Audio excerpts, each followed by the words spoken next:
You are standing in Montreal, but nothing around you exists. Yet the sound you hear first is the river, not cars, not trains, not voices. Only the steady, endless movement of the St. Lawrence River, wide and powerful, flows past a forested island.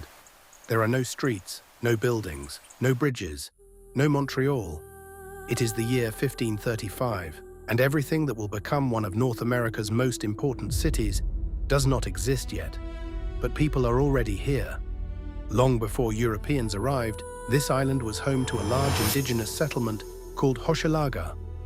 When French explorer Jacques Cartier arrived in October 1535, he did not discover empty land. He found a thriving, organized community.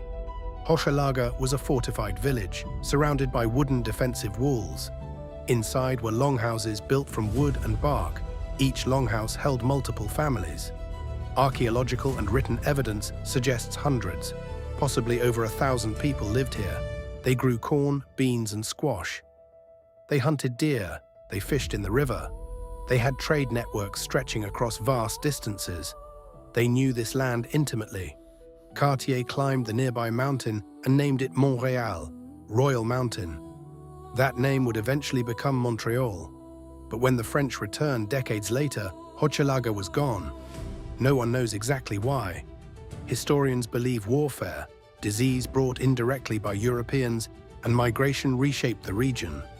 The island remained, but the city disappeared. For over 100 years, Europeans did not establish a permanent settlement here. The land waited. In 1642, everything changed. A group of French settlers arrived and founded a small settlement called Ville-Marie, City of Mary. This was the beginning of Montreal. At first, Ville-Marie was fragile and dangerous. Fewer than 50 settlers lived here. They built simple wooden houses.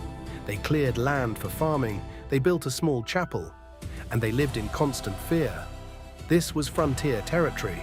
Conflict between French settlers and powerful indigenous nations, particularly the Haudenosaunee Confederacy, made survival uncertain.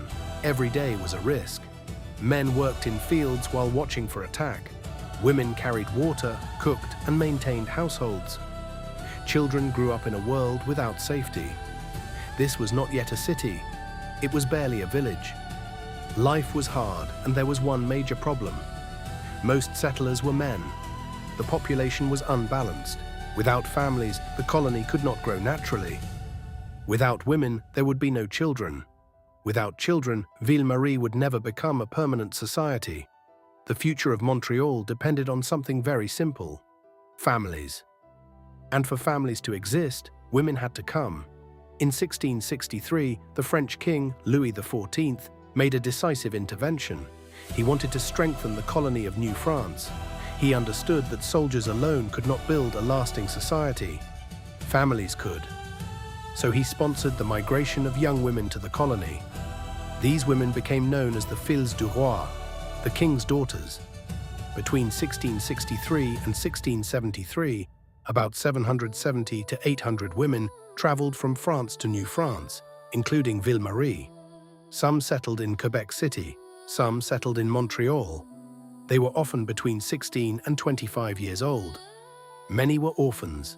Many came from poor backgrounds. Some came voluntarily, seeking opportunity.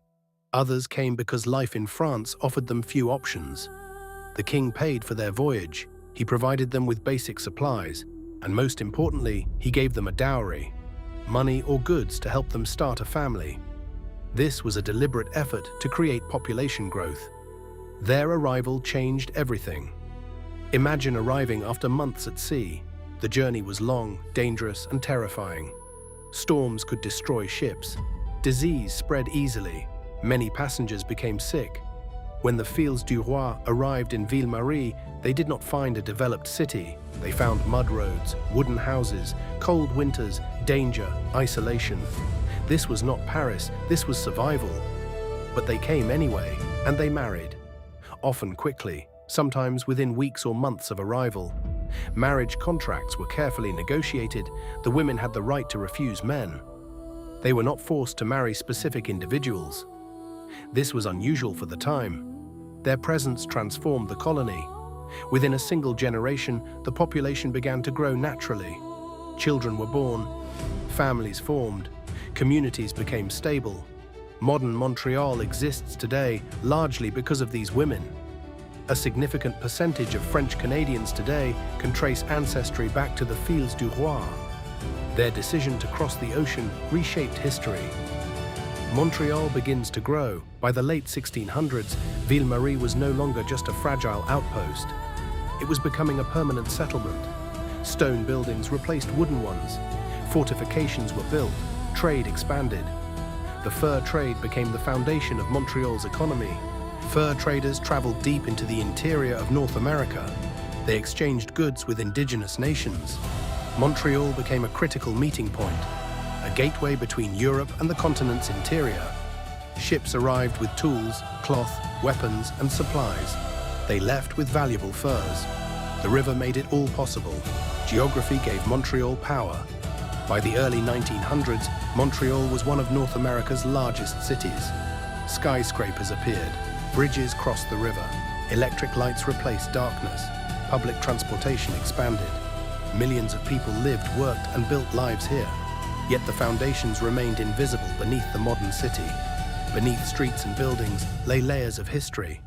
Hochelaga, Ville-Marie, the homes of the Filles du Roi, the early farms, the defensive walls, all buried beneath modern Montreal. Today, Montreal is a modern city. Over 1.7 million people live here. Cars cross bridges that did not exist 200 years ago. Skyscrapers rise where forests once stood. Subways run beneath the ground where settlers once walked on dirt paths. Yet the geography is unchanged. The mountain still rises, the river still flows, the island remains exactly where it always was. What changed was the people, from indigenous farmers to French settlers, to the Filles du Roi, to British subjects, to modern Canadians. Each generation built upon the last.